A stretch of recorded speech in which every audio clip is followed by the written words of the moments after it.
물론 이제 주일학교에서도 계속 배우고 또 집에서도 종종 알려주기 때문에 머리로는 알았겠지만 이미 이제 우리가 사는 이 세상이 너무 자연스럽게 크리스마스에 대해서 이렇게 상업화되고 브랜드화된 어떤 그런 크리스마스이기 때문에 그 진정한 의미를 놓치지 않기 위해서 우리가 좀 노력할 필요가 있겠다. 이제 반복된 학습과 또 생각의 환기가 필요하겠다 싶습니다.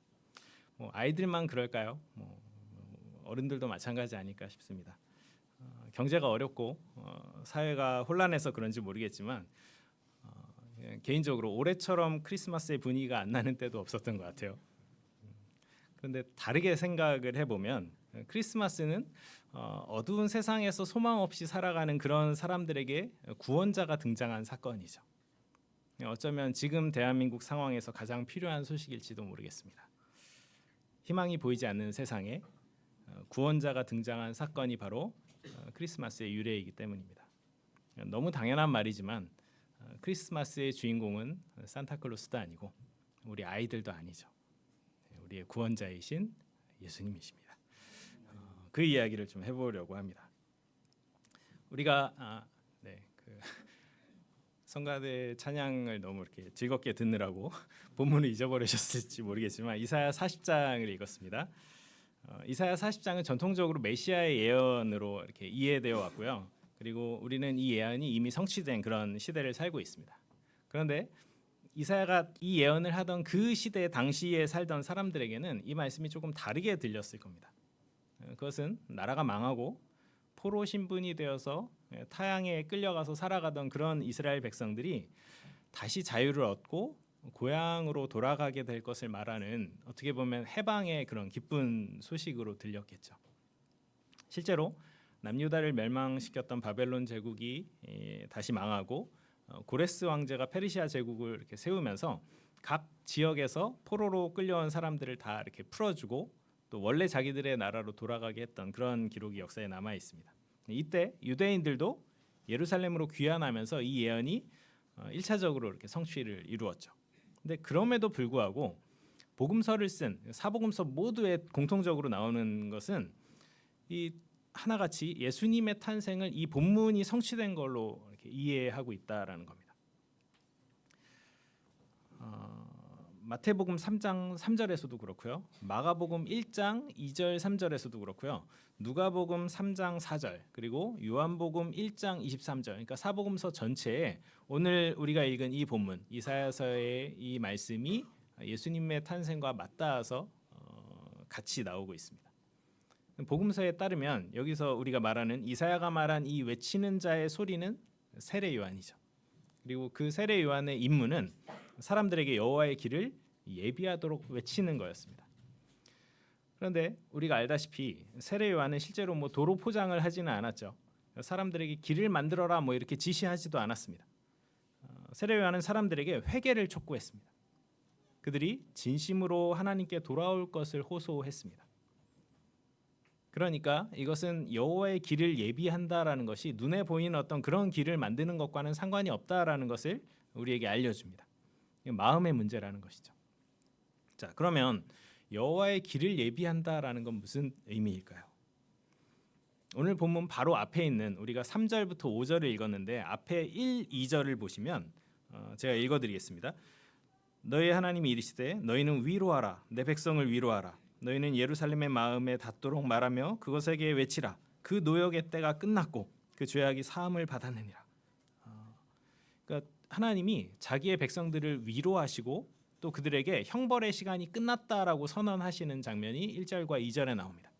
그러면 자연스럽게 그 다음에 올 건 그러니까 형벌이 벌받는 시간이 끝났으니까 그 다음은 자연스럽게 치유와 회복 그리고 기쁨과 평안의 시간이 올 것을 우리가는 예상할 수 있죠.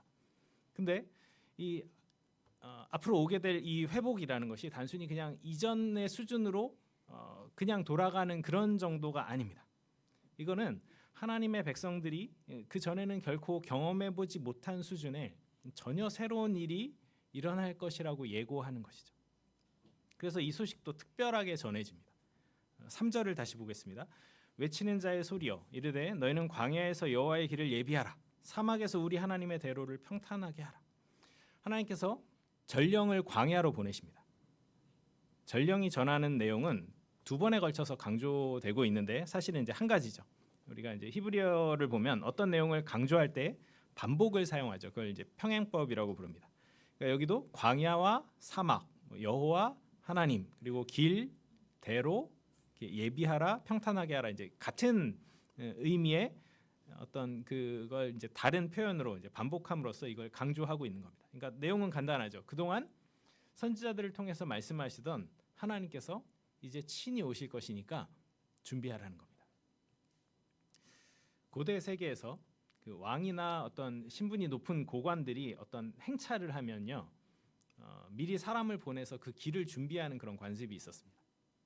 그때는 뭐 도로가 다 포장된 것이 아니었기 때문에 뭐 울퉁불퉁하고 여기저기 패인 데도 있었겠죠. 그래서 신분이 높은 사람이 뭐 말이나 마차를 타고 이렇게 이동할 때 불편하지 않도록 미리 사람을 보내서 길을 이제 평평하게 닦아놓는 겁니다. 근데 뭐 그냥 단순히 귀족이나 뭐 고위 관리 정도가 아니라 왕이나 아니면 어떤 제국의 황제 같은 그런 아주 특별한 인물이 어떤 특별한 목적을 위해서 행차할 때는요, 아예 길을 새로 만들었습니다. 그러니까 아무도 다니지 않은 그런 평평하고 아주 순탄한 대로를 만드는 것이죠.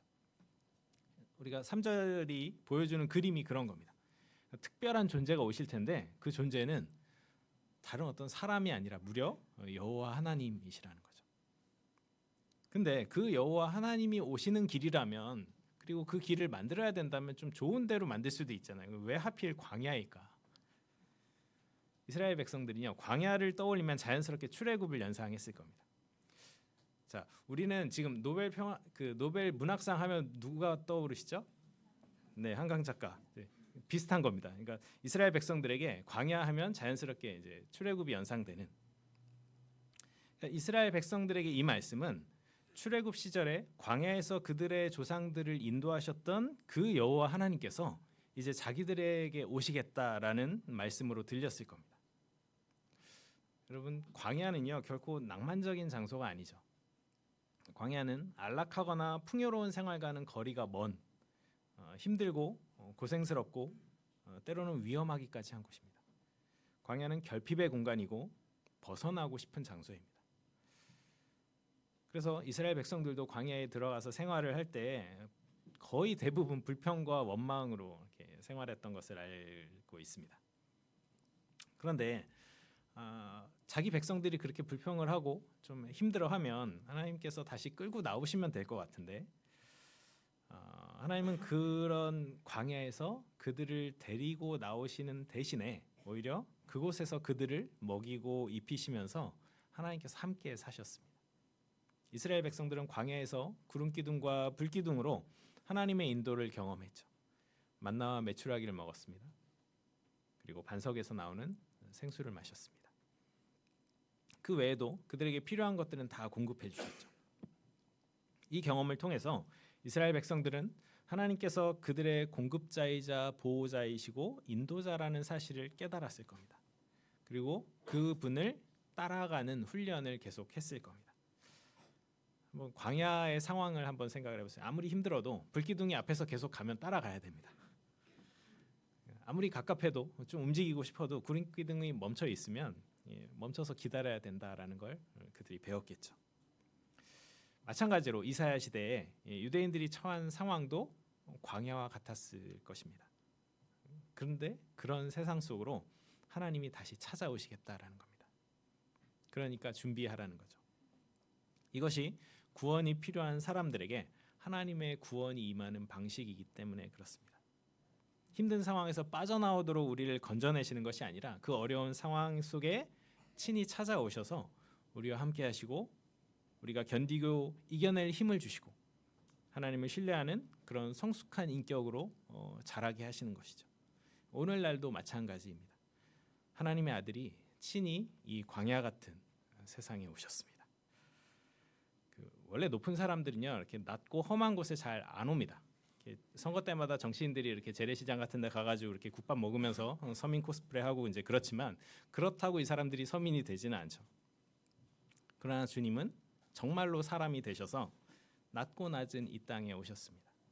그리고 평범한 사람들과 함께 어울리시고 같은 음식을 먹고 같은 집에서 살고 같은 언어를 사용하셔서 그들에게 하나님의 마음을 가르쳐 주시고 하나님 나라에 초대하셨죠. 사도 요한은 이것을 이렇게 표현합니다. 요한복음 1장 14절에 말씀이 육신이 되어 우리 가운데 거하셨다라고 표현을 합니다. 여기서 거하셨다라는 표현은 원어 그대로 해석하면 장막을 치셨다라고 번역할 수 있습니다. 그러니까 광야를 지나는 이스라엘 백성들과 함께 그 성막에 거하셨죠, 하나님께서.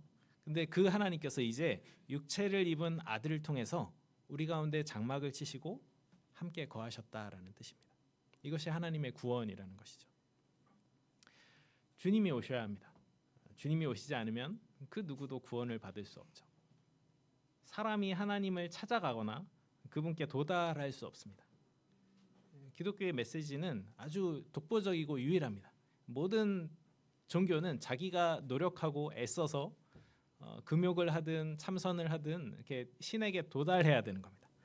근데 유일하게 기독교는 하나님이 인간들에게 내려오십니다.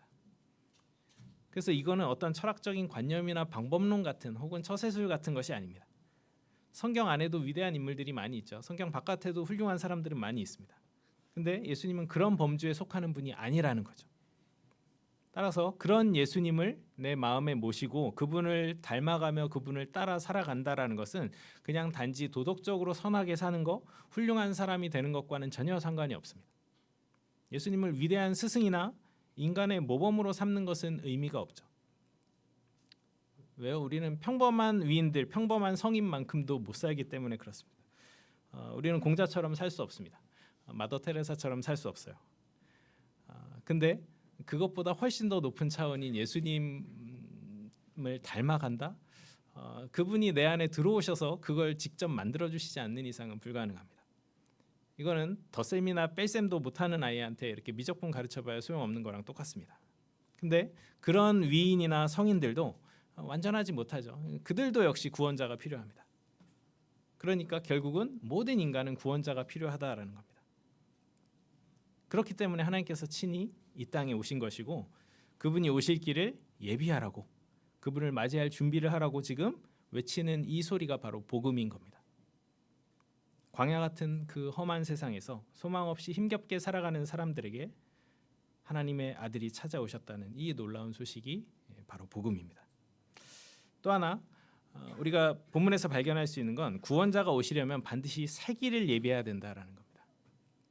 새 길은 원래 있던 길을 다듬거나 뭐 이렇게 개선해서 만들어지지 않습니다. 마찬가지로 우리가 자신의 힘과 노력으로 살아가던 그 방식을 계속 고수하거나 혹은 그동안 믿고 의지하던 것들을 계속 붙잡고 있는 한 우리는 새 길을 만들 수 없습니다. 주님은 새로운 삶의 방식을 요구하시는 것이죠. 그것은 전적으로 하나님을 의지하고 그분의 뜻에 순종하는 길입니다. 그런데 또 이 새 길은 깊은 곳을 메우고 또 높이 솟은 곳을 깎아내는 것으로 만들어지죠. 4절을 보겠습니다. 골짜기마다 도두어지며 산마다 언덕마다 낮아지며 고르지 아니한 곳이 평탄하게 되며 험한 곳이 평지가 될 것이다. 이 표현이 의미하는 것이 성육시인입니다. 왕이 오실 길을 닦으려면 낮추는 일도 필요하고 높이는 일도 필요한데 우리 주님이 오실 때 바로 그런 일들이 일어날 것이라는 말입니다. 베들레헴 마국간 구유에 누워 있는 아기 예수를 한번 생각을 해보세요. 아기보다 더 연약하고 무력한 존재가 어디 있습니까? 그분은 영원하신 하나님의 아들이며 하나님 자신이셨어요. 그로 인해서 세상이 창조되었고 또 존재하고 유지되고 있습니다. 무엇보다 그분은 이 세상을 구원하시려고 오신 분이죠. 그런 분께서 아기로 오신 겁니다. 그 영화로 생각하면 주인공이 처음 등장하는 그런 장면에서 이렇게 딱 임팩트가 있어야 되잖아요. 그 영화 관상 같은데 보면 이제 이정재가 그 수양대군으로 이렇게 착 등장하는 그 씬 굉장히 멋있는데, 근데 여기서는 너무 작고 연약한 모습의 주인공이 구원자로 등장한 것이죠. 산과 언덕이 낮아진 겁니다. 바울은 빌립보서에서 이것을 이렇게 표현합니다. 그는 근본 하나님의 본체시나 하나님과 동등됨을 취할 것으로 여기지 아니하시고 오히려 자기를 비워 종의 형체를 가지사 사람들과 같이 되셨다. 하나님이 동시에 인간이 되셨습니다. 하나님이 자신을 낮추시고 하늘에서 내려오셔서 우리 가운데 거하신 것이죠. 성육신의 또 다른 측면은 동정녀 탄생입니다. 가브리엘은 예수님의 모친이 될 그 마리아를 향하여서 은혜 받은 자라고 이렇게 부릅니다. 여인에게, 그러니까 임신과 출산이 미덕이던 그 당시의 시대에 지금 예수님이 이런 방식으로 오시면 이제 아마 문제가 될 겁니다. 이렇게 마리아의 인권은 어떻게 되는 거냐, 이제 막 근데 이제 그런 시대는 아니었습니다. 여인에게 있어서 가장 큰 미덕은 아이를 낳는 거죠. 근데 그 육신적으로 하나님의 아들을 잉태하는 그 특권이 어떤 왕족이나 귀족이 아니라 가장 비천한 인간, 그 중에서도 가장 힘없는 그 총구석의 한 어린 여인에게 주어진 것이죠. 창조주가 피조물의 태중으로 들어가셨습니다. 산이 낮아짐으로 낮은 골짜기가 높아진 것이죠. 우리가 구원을 얻기 위해서는 이런 일들이 먼저 일어나야 됐습니다. 새 길이 생겨났고 하나님의 아들이 오셨습니다. 새로운 일이 일어난 거죠. 그분은 완전한 인간이자 완전한 하나님으로 오셨습니다. 예수님을 통해서 모든 육체가 하나님의 영광을 보게 되었습니다. 시대를 초월해서 그분은 하나님의 축복과 구원으로 가는 유일한 길이죠. 5절을 보시겠습니다. 여호와의 영광이 나타나고 모든 육체가 그것을 함께 보리라. 여호와의 영광은 하나님의 임재를 표현하는 다른 표현입니다. 하나님의 임재는 출애굽 때부터 강하게 부각된 이미지죠. 출애굽 위에 먼저 하나님의 영광이 시내산에서 구름 가운데 임하셨습니다. 그리고 그 후에 성막으로 옮기셨죠.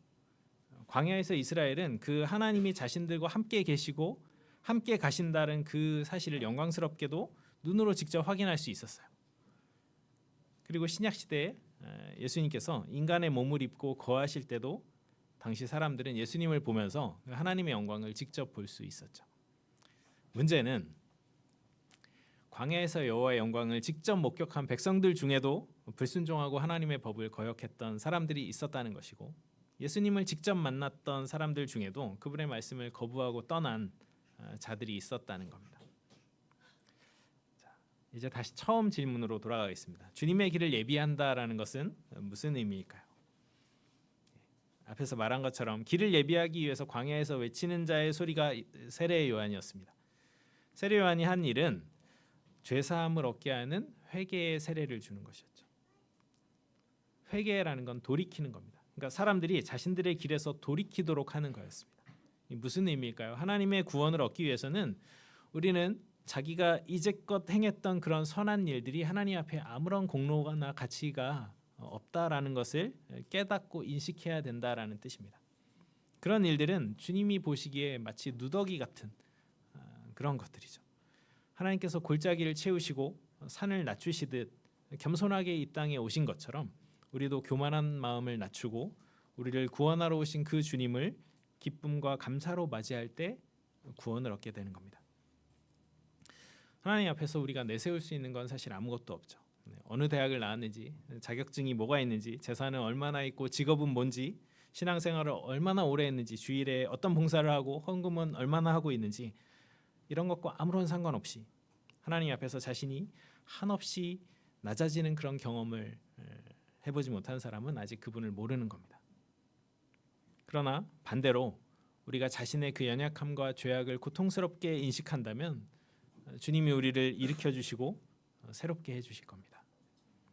내가 연약하고 무력한 죄인임에도 하나님의 아들이 나를 구원하시기 위해서 이 세상에 오셨다라는 그 사실이 우리에게 복음이 되고 참된 위로이고 기쁨이고 감사인 겁니다. 말씀을 정리하겠습니다. 이스라엘 백성들이 광야를 지나갔던 것처럼 우리가 살아가는 이 세상도 광야 같은 곳이죠. 이런 세상에서 혼자 살아가는 것은 쉽지 않고 또 스스로 구원을 이루는 것은 불가능합니다. 그런 우리를 위해서 주님께서 친히 찾아오셨습니다. 선지자들을 통해서 예언하신 그런 것처럼 겸손하신 주님께서 직접 이 땅으로 우리를 찾아오셨습니다. 그 결과 우리는 이제 광야를 혼자 걷지 않아도 됩니다. 광야의 이스라엘 백성들이 훈련의 시간을 거쳐서 결국 약속의 땅으로 들어갔던 것처럼 우리도 하나님의 영광으로 장막을 치고 나타나신 그 예수님을 따라서 결국 하나님의 나라로 들어갈 것입니다. 하나님께서 광야의 백성들에게 물과 만나와 모든 필요를 공급해 주신 것처럼 오늘 우리에게도 필요한 것들을 공급해 주실 것입니다. 그리고 구름 기둥과 불 기둥으로 이스라엘을 보호하시고 인도하셨던 것처럼 우리 역시 가장 선한 길로 인도하시고 지켜 주실 겁니다. 비록 오늘도 우리는 광야같이 거친 세상을 지나갈지 모르겠지만 그 길에서 우리는 우리보다 먼저 오셔서 우리를 기다리고 계시는 그 주님을 만날 수가 있습니다. 그리스도인의 삶은 결국 우리를 위해 이 땅에 찾아오신 그 예수님을 따라서 그분과 동행하는 순례자의 삶이라는 것을 기억하시기 바랍니다. 우리는 혼자가 아닙니다. 찬송가 부르시겠습니다.